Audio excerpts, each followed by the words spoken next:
ఈ సేబ్ పండును చూశారు కదా, ఆరోగ్యానికి ఎంతో బాగుంటుందని మనం పండ్లని కొంటూ ఉంటాం. కానీ ఇందులో ఎంత విషపూరితమైన వస్తువుగా మారిందో చూడండి. చూస్తున్నారు కదా, ఇంజెక్షన్ ఇవ్వడం వల్ల ఇలాంటి విషపూరితంగా మారుతున్న ఆహారాన్ని తినాల్సిన పరిస్థితి ఏర్పడింది.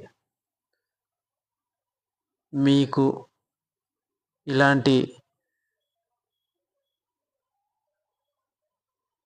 ఇబ్బంది కలగకుండా ఉండడానికి ఈ వీడియోని చేస్తున్నానండి. ఆరోగ్యం కోసం తీసుకునే పళ్ళని విషపూరితంగా చేసి అమ్మడము ఎంతవరకు శ్రేయస్కరం?